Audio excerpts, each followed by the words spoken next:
Hola, ¿qué tal? Un gusto estar con ustedes el día de hoy. Permítame, por favor, empezar agradeciendo la gentil invitación para estar con ustedes conversando sobre el recurso hídrico o agua, como se le conoce, en el marco del Día Mundial del Agua.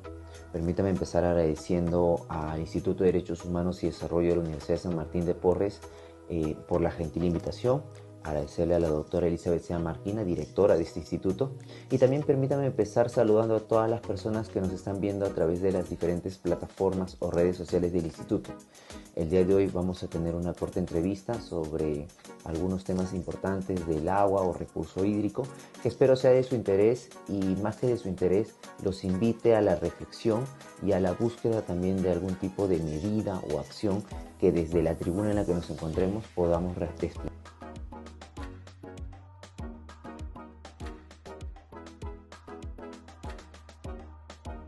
Interesante pregunta. Y como ustedes comentan, cada vez estamos sufriendo por la escasez del agua. Año a año, ciudades en diferentes puntos del mundo están sufriendo porque no pueden acceder a este recurso. Este recurso que es necesario para poder satisfacer otras necesidades, alimentación, salud, entre otros. Entonces, ¿qué medidas se están adoptando? Quiero enfocarme quizás en una que me ha parecido muy interesante en los últimos años y es un símil de lo que se habla, por ejemplo, economía circular o economía lineal. ¿Qué quiere decir esto? Cuando hablamos, por ejemplo, de la economía lineal, hablamos del uso de algún tipo de recurso, uso, fabricación de un producto y desecho. ¿Okay? Uso, produzco, desecho. Economía lineal. Pero se viene hablando ahora mucho de la economía circular. Esto es cómo eso que puede ser considerado un desecho, un residuo, puede ser reaprovechado en otro tipo de actividad económica. Lo mismo viene sucediendo respecto al recurso hídrico y eso es algo que quizás los invito a que revisen un poco. El reaprovechamiento de las aguas residuales. Lo que nosotros generamos en el día a día en nuestros hogares se conoce como agua residual. Esto va a una planta de tratamiento donde se trata, valga la redundancia, para poder utilizarlo para riego y jardín, para poder conectarlo nuevamente a un recurso hídrico, pero por ejemplo, en algunos casos se está hablando de la subasta de agua. La planta de tratamiento no tiene la capacidad para poder procesar gran cantidad de agua o para poder tener la condición después del tratamiento para cierto tipo de actividades y utiliza la subasta de agua. Vende el agua para el sector privado que pueda tratarla y tener las condiciones que son necesarias para su actividad productiva. Por ejemplo, en el tema de industria uno podría decir, doctor, claro, la confección de esta camisa es algodón, sí, pero en la elaboración se ha utilizado recurso hídrico. Entonces, cuando hablamos de la escasez del agua, uno puede decir, claro, la escasez doméstica, del uso doméstico del agua, pero hay que tener en cuenta que gran cantidad del agua se utiliza también para actividades industriales, la industria textil, por ejemplo, o para la agricultura. Cómo pasar de un riego por inundación a un riego por goteo o goteo tecnificado. Entonces, hay que ser más eficientes. Entonces, respecto a la gestión, sí, se están adoptando medidas para el uso racional, el uso doméstico del agua, pero hay que tener en cuenta que gran cantidad de este recurso también se dedica a actividades en el que se utiliza como insumo para la actividad industrial, actividades agrícolas, entre otros. Entonces, ahí es donde la gestión está echando ojo también y donde estamos dando hitos importantes.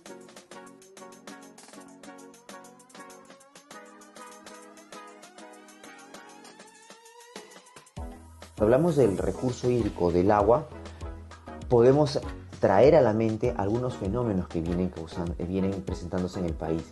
Por ejemplo, el fenómeno del niño y la niña. Uno podría decir, doctor, pero si estamos teniendo problemas del fenómeno de la niña y la niña, el niño o la niña, esto es porque hay gran cantidad de agua, porque está lloviendo bastante, entonces no hay problema. No, hay que tener en cuenta algo. El planeta es un gran sistema.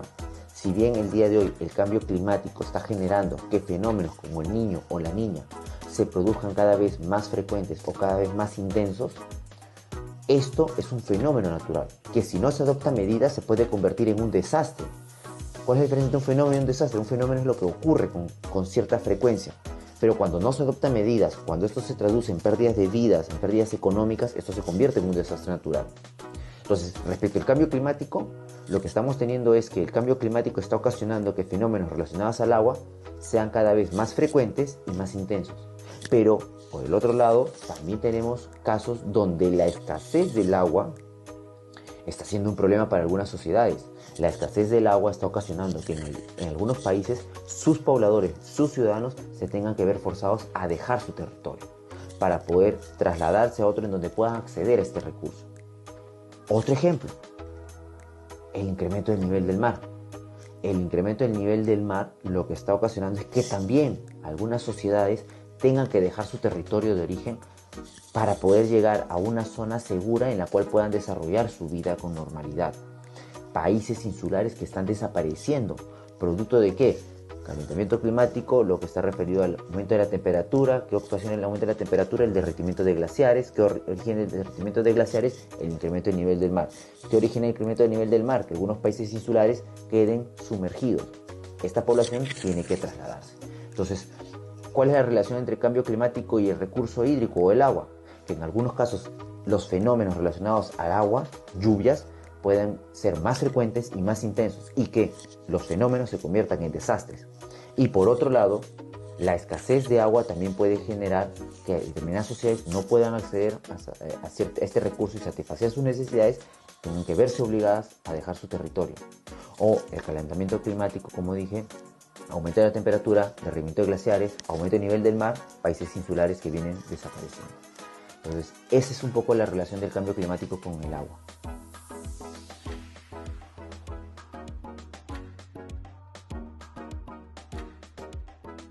Creo yo que como en cualquier otro sector, cuando hablamos del recurso hídrico, el uso razonable. O sea, hay que ser eficientes. Le pregunto a quien nos esté viendo en este momento, ¿cuál es la cantidad de consumo de agua que tiene al día en su domicilio? Primero, dos preguntas. Preguntarnos, ¿cuánto estoy consumiendo? Porque a veces lo que no se mide no se puede mejorar, o lo que no se registra no se puede medir, lo que no se mide no se puede mejorar. ¿Cuánto consumo? Y la segunda pregunta es, ¿estoy por encima del promedio o de lo necesario o estoy por debajo? Si estoy por encima, me debo preocupar porque estoy dejando a alguien sin la posibilidad de poder acceder a este recurso. Es lo que Barry Commoner decía en alguna de sus leyes, que no existe tenedor libre o comida en balde. ¿Qué quiere decir esto? Palabras más, palabras menos, que todo tiene un costo ambiental. ¿Okay? Si yo necesito una camisa, genial. Si yo necesito una camisa y confecciono 10, ¿okay? Hay que tener en cuenta algo. La elaboración de esta camisa, para la elaboración, claro, se ha utilizado algodón, pero también se ha utilizado agua. Entonces, si yo necesito solamente una camisa y adquiero 10, hay que tener en cuenta algo. Esas 9 camisas están teniendo un costo ambiental. Esta única camisa también está teniendo un costo ambiental.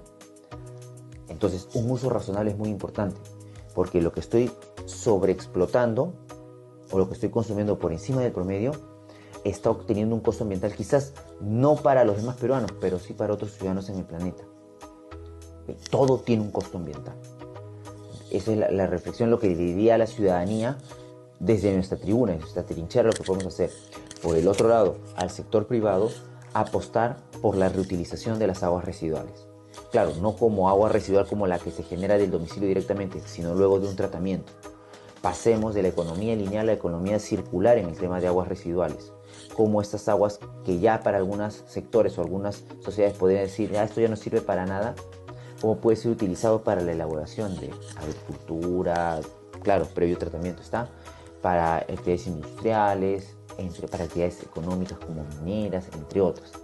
Entonces, veamos eso. El agua es vida, como dicen, e inclusive en el tema del cambio climático, energías renovables.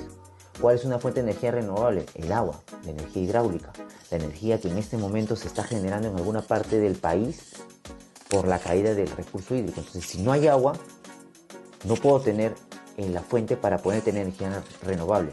O sea, hay que tener en cuenta, la sociedad es muy importante, el sector privado es muy importante, el Estado es muy importante, pero todos debemos actuar al unísono, de manera concordada.